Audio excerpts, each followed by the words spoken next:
दोस्तों नमस्कार। दोस्तों, जिस वक्त इस देश का किसान सड़क पर आंदोलन कर रहा हो, ठीक उसी वक्त इस देश के प्रधानमंत्री अयोध्या पर चिंतन मनन करने बैठ जाएं। ठीक उसी वक्त इस देश के 6 कैबिनेट मिनिस्टर्स बीजेपी नेताओं के साथ बैठकर आने वाले वक्त में चुनाव को लेकर रणनीति बनाने में लग जाएं। तो इस देश की प्राथमिकता क्या है और इस देश की सियासत का मिजाज क्या हो चला है, यह शायद किसी से छुपा हुआ नहीं होगा। छुपा इसलिए नहीं क्योंकि उत्तर प्रदेश के चुनाव सामने खड़े हैं। उसके बाद उत्तर प्रदेश से ही दिल्ली का रास्ता बनता है। प्रधानमंत्री समझ रहे हैं मेमोरेंडम में जो शब्द लिखे गए हैं वो उनके गवर्नेंस पे सवालिया निशान उठाएंगे। तो ऐसे में अयोध्या का मंत्र ही उन्हें चुनावी जीत दिला सकता है। शायद इसीलिए आज का दिन, वही वक्त, सब कुछ उसी लिए चुना गया जिस वक्त किसान सड़क पर आंदोलन कर रहे थे, राजभवन की दिशा में बढ़ रहे थे। और शायद यह सवाल है, प्रधानमंत्री के पास इसके अलावे कोई दूसरा विकल्प भी तो नहीं था, क्योंकि जिस मेमोरेंडम को राष्ट्रपति के नाम किसानों ने लिखा, उसमें लिखे हुए शब्द बहुत साफ तौर पर यह बतलाते हैं कि दरअसल किसान आंदोलन अब एक राजनीतिक विस्तार ले चुका है। इस देश के भीतर में किसानों से जुड़े हुए 3 कानून और एमएसपी का सवाल धीरे धीरे इस देश के उन मुद्दों को अपने दायरे में लेकर आ पा रहा है जहां पर मोदी सरकार सीधे किसानों के निशाने पर है। क्योंकि मेमोरेंडम में लिखे हुए शब्द खेती बचाओ लोकतंत्र बचाओ, यह मैसेज राष्ट्रपति तक पहुंचाने के लिए अगर राजभवन का रास्ता किसानों ने चुना तो सरकार ने भी अपने तौर पर आज साफ कर दिया कि उसके लिए महत्वपूर्ण सियासत है, उसके लिए महत्वपूर्ण सत्ता में बने रहना है, उसके लिए महत्वपूर्ण राजनीतिक चुनाव जीतने के लिए उन परिस्थितियों को अपने साथ खड़ा करना है जिन परिस्थितियों को किसान इस देश में बनाना चाहते हैं। दरअसल इसकी बेहद महीन लकीर पहली बार यह नजर आ रही है कि किसान चाहे अनचाहे अपने 7 महीने के आंदोलन का विस्तार करते हुए धीरे धीरे इस देश की तमाम राजनीतिक दलों से जुड़े मुद्दे और इस देश की सामाजिक आर्थिक परिस्थितियों को साथ लेकर चल पड़ा है और उसका दायरा धीरे धीरे बड़ा होते चला जा रहा है। लेकिन दूसरी तरफ सरकार भी इस बात से अनभिज्ञ नहीं है। इसीलिए किसी राज्यपाल या किसी राजभवन तक किसानों को पहुंचने नहीं दिया गया, चाहे वो देहरादून हो, चाहे वो चंडीगढ़ हो, चाहे वो दिल्ली ही क्यों ना हो। लेकिन राजभवन पहुंचकर राज्यपाल से मिलकर उनके हाथों में मेमोरेंडम देने की कोशिशें जरूर हुई। तो पहले इन तस्वीरों को देखिए।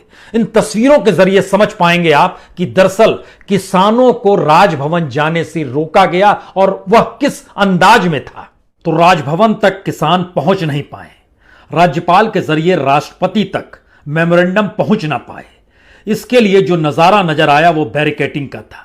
तो क्या वाकई किसानों ने इस देश के भीतर में एक ऐसी स्थिति पैदा कर दी है जहां पे पुलिस और प्रशासन को बहुत साफ निर्देश दिया गया है कि वह किसी भी हालत में इस देश की सत्ता सरकार पर कोई भी सवाल खड़ा करे तो उसे रोक दिया जाए? क्योंकि जितनी बड़ी तादाद में यह बैरिकेडिंग की गई वो नजारा वाकई डराने वाला है।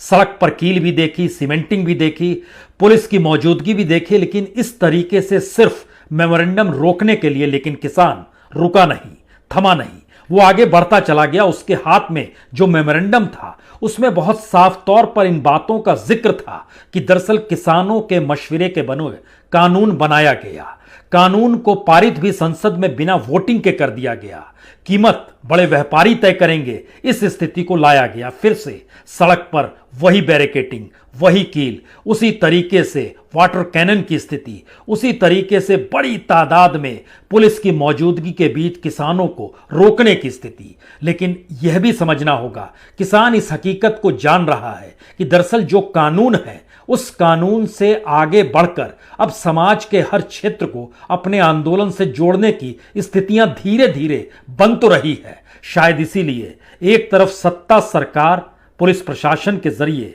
बैरिकेड लगाकर और रोकने का प्रयास करती नजर आई, तो दूसरी तरफ किसान हार मानने को तैयार नहीं था। और मोहाली का यह पूरा दृश्य है, चंडीगढ़ के बेहद करीब आता है मोहाली, वहीं पर वाटर कैनन की स्थिति पैदा की गई। और दूसरी तरफ अगर हरियाणा है तो वो पंचकुला का इलाका है, वहां पर भी कमोवेश वही स्थिति।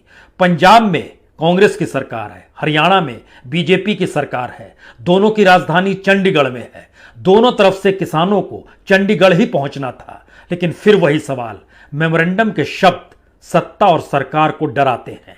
शायद इसीलिए इतनी बड़ी तादाद में किसानों को रोकने का जो प्रयास किया जा रहा था लगातार, वो एक तरह से संदेश भी था कि हम किसान आंदोलन से नहीं घबराते हैं।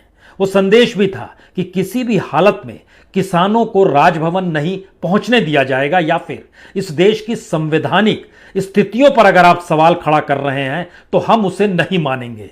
यानी सियासत इस मूड में है कि वो संघर्ष अगर किसान सड़क पर करेगा तो उसे सड़क पर ही ध्वस्त किया जाएगा, और राजनीतिक तौर पर अगर मुद्दा बनेगा तो उस मुद्दे को भी हम ही बनाएंगे। शायद इसीलिए सब कुछ खुले तौर पर हुआ।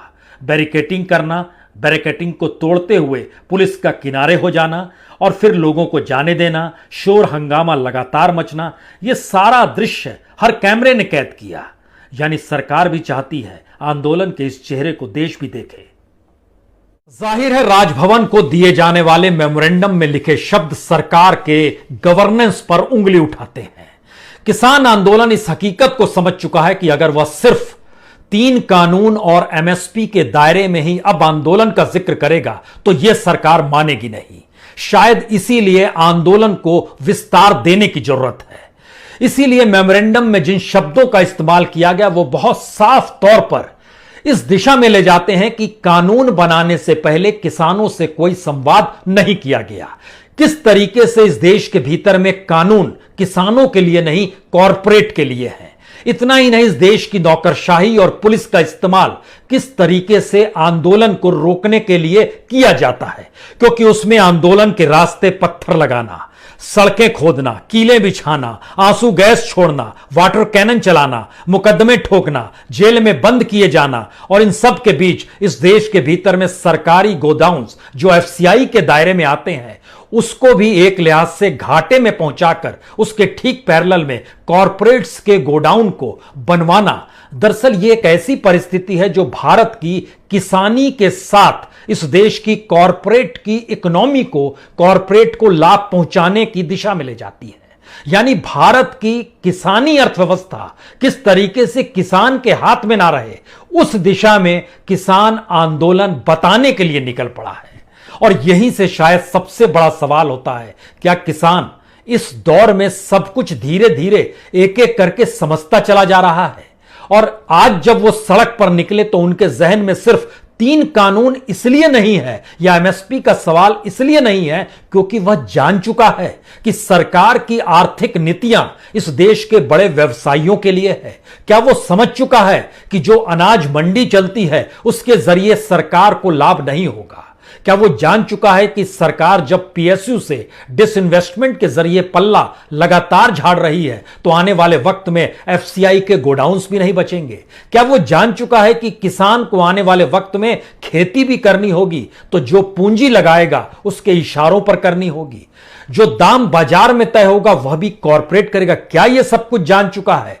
क्योंकि जो आज देश के अलग अलग हिस्सों में किसान निकले, खास तौर से पंजाब और हरियाणा के किसान और खास तौर से पश्चिमी उत्तर प्रदेश के किसान, इन जगहों से किसानों के हुजूम को अगर आप ध्यान से देखेंगे तो एक बात आपको समझ में आ जाएगी, इसमें खेत में काम करने वाला किसान भी है, इसमें खेत और मंडी के बीच काम करने वाला बिचौलिया भी है, इसमें अनाज मंडी के भीतर जो अपने तौर पर कीमत तय करते हैं वह किसान भी है, और जो अंतर्राष्ट्रीय बाजार में किसान के माल और उस प्रोडक्ट को बेचने कर मुनाफा कमाते हैं उनकी मौजूदगी भी है।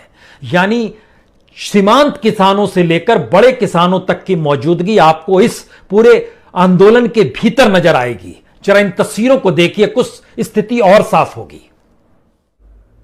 तो मेमोरेंडम देने के लिए जो किसान निकले जरा इनको देखिए। बड़ी गाड़ी भी आपको नजर आएगी, ट्रैक्टर भी नजर आएगा, छोटी साइकिल भी नजर आएगी। यानी किसानों की अपनी स्थिति उनकी आर्थिक स्थितियों की भी व्याख्या करती है, क्योंकि किसानों को पता है बीते 7 महीने के भीतर जितनी बड़ी तादाद में किसानों की मौत इस आंदोलन के साथ हुई है तो हर का आक्रोश उनके साथ है। से ज्यादा किसानों ने इस 7 महीने में समूचे देश में खुदकुशी की, लेकिन सिर्फ आंदोलन का जिक्र होगा तो 568 किसानों की मौत हो गई। हर दिन औसतन 2 से 3 किसानों की मौत हो रही थी। और अगर इस तादाद में किसान अपने आप से जुड़ा हुआ है, वो समझ पा रहा है कि इस देश के भीतर में किसानी एक दूसरे से जुड़ी हुई है, तो फिर हर मौत या खुदकुशी से जुड़े हुए तमाम मुद्दे जो हैं उसके जहन में जरूर होंगे। और ये सारा नजारा आपको इन किसानों को देखकर समझ में आ सकता है कि ये कैसे किसान हैं। ये बिचौलिए हैं, ये खेत में फसल जोतने वाले हैं। दरअसल किसानों के इस आंदोलन को देखकर आपके जहन में कुछ सवाल होंगे। क्या वाकई आंदोलन इतना विस्तार कर चुका है कि वह राजनीतिक तौर पर मोदी सत्ता को चेताने की स्थिति में आ गया है, या फिर इस आंदोलन का इतना विस्तार हो चला है कि इस देश के भीतर में तमाम राजनीतिक दल इस आंदोलन के साथ या इस आंदोलन के पीछे खड़े हो जाएं? यह सवाल इसलिए बड़ा महत्वपूर्ण है क्योंकि भारत के भीतर में इतना लंबा आंदोलन कभी किसी भी ने नहीं चलाया। दुनिया के भीतर में 7 महीने तक कोई आंदोलन कभी नहीं चला। भारत के भीतर में जो आंदोलन चले, आपके जहन में कुछ आंदोलन का जिक्र तुरंत होगा। यानी 2011 में याद कीजिए, जन लोकपाल बिल को लेकर दिल्ली में ही आंदोलन अन्ना हजारे ने शुरू किया था। उससे पहले चले जाएंगे तो आपके जहन में तुरंत मंडल कमीशन का जिक्र होगा 1989-90 के बीच, या फिर अयोध्या को लेकर भी बीजेपी ने अपने तौर पर जो आंदोलन और जो कार सेवा इस देश के भीतर में शुरुआत की, उसकी खुशबू और महक भी सियासी तौर पर थी।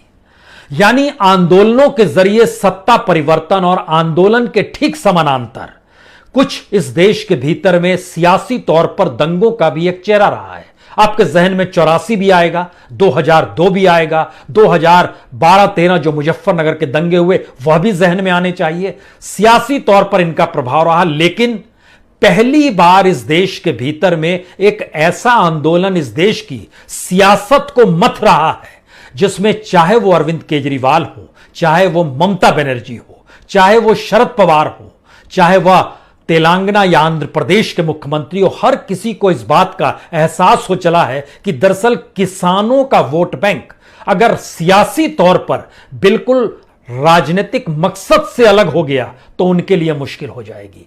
और आज जब प्रधानमंत्री भी अयोध्या को लेकर चिंतन मनन कर रहे होंगे तो उनके जहन में कुछ बातें उत्तर प्रदेश को लेकर साफ होगी। वो जानते हैं कि उत्तर प्रदेश में सिर्फ पश्चिमी उत्तर प्रदेश नहीं जहां से राकेश टिकैत आते हैं, बल्कि अवध का इलाका है, बुंदेलखंड का इलाका है, मध्य उत्तर प्रदेश का इलाका और बहुत बड़ा हिस्सा पूर्वी उत्तर प्रदेश का भी है जो पूरे तरीके से किसानी से प्रभावित रहता है। तो क्या किसान आंदोलन ने 7 महीने के भीतर अपनी यात्रा के दौर में इस देश के भीतर के तमाम संकटों को साथ खड़ा कर दिया है? क्योंकि आंदोलन का जो चेहरा अलग अलग जगहों पर नजर आता है और उसके जो तेवर और उसकी जो तलखी है पहली बार, वो सीधे सीधे इस देश की केंद्रीय सत्ता से टकराने को तैयार है। सवाल यह नहीं है कि वो ट्रैक्टर पर सवार है, उसके हाथ में झंडा है। सवाल यह भी नहीं है कि वह किसान संघ भर का व्यक्ति है। सवाल यह है कि जिस परिवेश में इस देश के भीतर में, चाहे वो बैंक कर्मी हो, चाहे डिग्रीधारी युवा बेरोजगार हो, चाहे मजदूर ही क्यों ना हो, चाहे इस देश के भीतर में एक बड़ा हिस्सा कॉरपोरेट भी अपने आप को सत्ता से अलूफ महसूस करता है, अगर वो सत्ता के साथ खड़ा हुआ नहीं है तो इस देश के भीतर में लगातार संकटों की लकीर जब आप खींचेंगे तो आपके जहन में कुछ सवाल निकल कर आएंगे। इस देश की राजनीतिक सत्ता को पलटने के लिए किसी भी राजनीतिक दल को वह मुद्दा चाहिए होता है जो जनता को प्रभावित कर रही है। लेकिन भारत की राजनीति में विपक्ष की अपनी गरिमा और उसकी अपनी सत्ता जो है वो इतनी मजबूत नजर नहीं आ पा रही है जहां पर यह लगे कि राजनीतिक दल के साथ जनता खड़ी हो जाए। लेकिन यह हर कोई जानता है कि इस देश के भीतर में किसानी हर प्रांत को छूती है और किसानों की जरूरत इस देश में हर किसी को है, यहां तक कि सरकार को भी है। तभी तो महामारी के दौर में उसने जिक्र किया कुछ नहीं देंगे लेकिन अनाज फ्री में जरूर देंगे। अनाज सरकार नहीं उपजाती है, किसान ही उपजाता है। सवाल यह था कि उस अनाज को खेत से निकालने के बाद बाजार तक लाने के लिए और देश ही नहीं अंतर्राष्ट्रीय तौर पर भी बाजार में ले जाने के लिए कॉरपोरेट उस पूरी व्यवस्था को हड़प लेना चाहता है और उसके मातहत एक बड़ा कमीशन वो सरकार को दे देना चाहता है। यानी सरकार मानसिक तौर पर पूरी तरीके से सारी चीजों को मोनेटाइज करना चाहती है। लेकिन फिर हमें लगता है एक तस्वीर और देखिए, इस तस्वीर के जरिए फिर जरा समझने की कोशिश कीजिए। किसान जब सड़क पर आंदोलन कर रहा है, ठीक उसी वक्त अयोध्या पर चिंतन मनन, ठीक उसी वक्त चुनाव को लेकर रणनीति, वह भी कैबिनेट मिनिस्टर्स की मौजूदगी में क्यों होती है? असल में इन किसानों को पता है कि इस देश में 50% वर्कफोर्स खेती से जुड़ा है और इसी दौर में लोग जमीन खो रहे हैं, नौकरियां जा रही हैं, खुला बाजार और उसके रेगुलेशन किसानों के हित में नहीं है। तो शायद इसीलिए आंदोलन के वक्त उनके भीतर का जोश कुलांचे मारता है और सड़क पर संघर्ष शायद उनकी नियति हो चली है, जिसका खुला नजारा आज अलग अलग हिस्सों में नजर आया, खासतौर से पंजाब, हरियाणा और यूपी बॉर्डर पर। दरअसल आंदोलन के इस 7 महीने के सफर के बाद भी और उस दौर में भी जो संघर्ष का मादा सड़क पर दिल्ली में नजर आया, हमें लगता है वह स्थिति दिल्ली, पंजाब, हरियाणा, उत्तराखंड और देश के अलग अलग हिस्सों के नजारे ने कुछ स्थितियों को साफ किया है। यह स्थिति किसानों की त्रासदी भी बतलाती है और यह स्थिति किसानों की मजबूत होती स्थितियों को भी बताती है। त्रासदी इस रूप में क्योंकि बीते 30 बरस में, यानी इस देश में आर्थिक सुधार अपनाने के बाद 1991 के बाद से इस देश में बीते 30 बरस में 4 लाख किसानों ने खुदकुशी की है। यानी औसत निकालिएगा तो हर दिन 36 किसान खुदकुशी कर रहा था। अब आंदोलन करते वक्त पहले 7 महीनों में, जो 7 महीने बीत गए, 568 किसानों की मौत हो गई। यानी हर दिन लगभग 2.5 से 3 किसानों के बीच का औसत निकल कर आता है। अब सवाल यह है कि जब इतनी बड़ी तादाद में किसानों की खुदकुशी और आंदोलन करने के वक्त भी किसानों की मौत होती है, तो भी सरकार, सत्ता, सियासत, राजनीति के कानों में जूं क्यों नहीं रेंगती है? इसका दूसरा पक्ष यह है कि इस देश के भीतर में किसानों के साथ क्या वाकई पूरा देश खड़ा हो जाएगा? हमें लगता है असल चीज यही समझने की जरूरत है, क्योंकि 1947 में इस देश के भीतर में 33 करोड़ जनसंख्या थी जो किसान पर टिकी हुई थी या किसानी के आधार पर ही उनका जीवन चल रहा था। आज की स्थिति में 138 करोड़ जनसंख्या हो चली है। खेती की जमीन इस दौर में कम हो गई है। उस वक्त 21 करोड़ लोग खेती से जुड़े हुए थे, लेकिन आज की तारीख में 40 करोड़ लोग खेती से जुड़े हुए हैं। 14.5 करोड़ किसान हैं, 18 करोड़ सीधे सीधे मजदूर हैं और 7 करोड़ सीधे सीधे मनरेगा के जरिए वह मजदूर हैं जो किसानी का ही काम अपने तौर पर करते हैं। इसके अलावे एग्रो प्रोडक्ट्स, यानी किसानी के फसल से निकले हुए जिन प्रोडक्ट्स को मार्केट में बनाया और बेचा जाता है, उससे इस देश में व्हाइट कॉलर तकरीबन 80 लाख लोग जुड़े हुए हैं। सवाल यह है कि इस देश की इकोनॉमी के भीतर में न्यूनतम जरूरतों को पूरा करने के लिए ही अनाज शब्द है और उस अनाज शब्द को उपजाना और उसी से जिंदगी को चलाना भी उसी किसान को करना है जिसे आंदोलन करना है। लेकिन इस दौर में हुआ क्या? इस दौर के भीतर में आप ध्यान दीजिए तो भारत में आंदोलन के तौर पर यह देश धीरे धीरे तब्दील हो रहा है। आजाद भारत है, लेकिन आजादी के लिए भी आपको संघर्ष करना है। कृषि प्रधान देश है, लेकिन खेती में एमएसपी के लिए भी आपको आंदोलन करना है। मजदूर है, लेकिन उसके पास रोजगार नहीं है, न्यूनतम मजदूरी उसे नहीं मिलती है। जो स्किल्ड लेबर है उसके लिए, नौकरी के लिए उसे आज की तारीख में संघर्ष करना पड़ रहा है। हायर एजुकेशन या कहें डिग्रीधारी, उसके लिए भी रोजगार आज की तारीख में नहीं मौजूद है। डॉक्टर की स्थिति इस देश के भीतर में ऐसी हो गई जैसे वो किसी अस्पताल में जाता है तो इंफ्रास्ट्रक्चर अगर अस्पताल के पास नहीं है, जो इस देश में नहीं है, तो उसकी कमजोरी मरीज के कहर बनकर उसी पर टूट पड़ती है। किसानों की इस दौर में मौत का होना, किसानों को कहीं ना कहीं मरीज के परिजनों के हाथापाई का शिकार होना, यानी इस दौर को और आगे बढ़ाइएगा तो बैंक कर्मी परेशान है कि सरकारी नियमों के तहत वो बैंक को ही कंगाल बना रहा है। रिजर्व बैंक का बोर्ड जो है वो सरकार के नियम कायदों के तहत तमाम निर्णय सरकार के हित में लेता है, बैंकिंग सेवा या जनता के हित में नहीं लेता है। इस देश के भीतर जितने भी पब्लिक सेक्टर हैं उनको जिस तरीके से कौड़ियों के मोल कॉरपोरेट मित्रों के हवाले किया जा रहा है, जो सरकारी कर्मचारी है वो एक लिहाज से सरकार की नीतियों का गुलाम है, क्योंकि उसको हर महीने पेमेंट मिल जाती है। वो जानता है कि दरअसल ये नौकरी चली गई तो आने वाले वक्त में कोई नौकरी नहीं है, तो जो सरकार कहती है उसमें खामोशी से स्थितियों को समझ लो। लेकिन सवाल यही है कि जब कोई देश अपने तौर पर आंदोलन को ही इस देश का हिस्सा मान ले और देश के भीतर आंदोलन ही राजनीतिक सियासत की जरूरत हो जाए, तब समझिए कि कितनी अंधेरी गुफा में यह देश जा रहा है। और किसान आंदोलन के 7 महीने का सफर बहुत साफ तौर पर बतलाता है कि किसान आंदोलन का शुरुआत सिर्फ 3 कानूनों के विरोध से शुरू हुआ था। फिर एमएसपी पर अनाज खरीदे सरकार, इसको लेकर आगे बात बढ़ी। फिर उसके बाद अंबानी अडानी का नाम उसमें आया। फिर उसके ठीक समानांतर बात आगे बढ़ी तो समझ में आया कि दरअसल जमीन का मुद्दा भी है। उसके बाद समझ में आया फसल उपजाने में भी गुलामी करनी पड़ेगी। कुछ और आगे बात बढ़ी, तब सियासी समझ डेवलप हुई। तब इस देश के भीतर में चुनाव के साथ हस्तक्षेप करने की स्थिति में किसान आया। राजनीतिक दलों ने न्योता देना भी शुरू किया। और शायद यही वो परिस्थिति है कि आज जब वो मेमोरेंडम में उन सारी बातों का जिक्र कर रहा था जिसमें उसने बहुत साफ तौर पर लिखा कि हम मेहनत के दाम मांग रहे हैं, हम मेहनत को गुलामी में तब्दील करना नहीं चाहते हैं। सरकार की तरफ से इस बात का जिक्र हुआ कि हमने 11 राउंड बातचीत की, तो किसान ने आज राष्ट्रपति को अपने मेमोरेंडम के जरिए जानकारी देनी चाहिए कि इसे 11 राउंड की बातचीत में भी किसान को कभी किसान माना नहीं गया। कभी दलाल कहा गया, कभी आतंकवादी कहा गया, कभी खालिस्तानी कहा गया, कभी परजीवी कहा गया, कभी कोरोना को फैलाने वाले इन किसानों को देखा गया। यानी हर तरीके से बदनाम करने की कोशिश इस पूरे आंदोलन को हुई। लेकिन 7 महीने की प्रक्रिया के बाद इस देश का सच क्या है? इस देश का सच है कि देश भयानक मंदी की दिशा में लगातार बढ़ रहा है। इस देश का सच यह है कि रोजगार दे पाने की स्थिति में इस देश का कोई विजन काम नहीं कर पा रहा है। इस देश का सच यह है कि अर्थव्यवस्था इतनी डावाडोल है कि सरकार चाहकर भी इस देश में किसानों के फसल को एमएसपी पर नहीं खरीद सकती है। हां, वो चाहे एमएसपी हर साल दर साल 100 से 200 रुपए बढ़ाते चली जाए।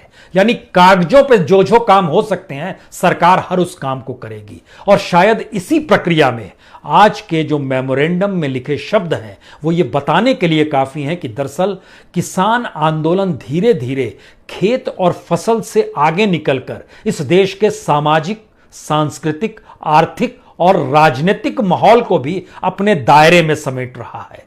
थोड़ा वक्त और लगेगा। इस देश का मजदूर भी साथ होगा, इस देश में छात्र भी साथ होंगे, हो सकता है डॉक्टर भी साथ हों और प्रोफेसर्स भी साथ हों, क्योंकि क्राइसिस इस देश के भीतर में खेत खलियान तक नहीं है, वो इस देश की पूरी मिट्टी में धीरे धीरे समा गई है। और शायद इसीलिए किसान के आंदोलन को मिलता विस्तार इस देश के प्रधानमंत्री को बेचैन करता है कि वो अयोध्या पर चिंतन मनन उसी वक्त करें।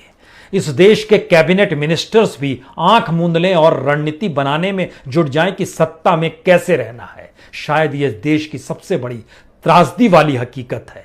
और ऐसी हकीकत इस देश में आंदोलन के जरिए ही बदली जा सकती है क्या? यह एक सवाल है जिसका फैसला इस देश की जनता को ही करना होगा। बहुत बहुत शुक्रिया, बहुत बहुत शुक्रिया।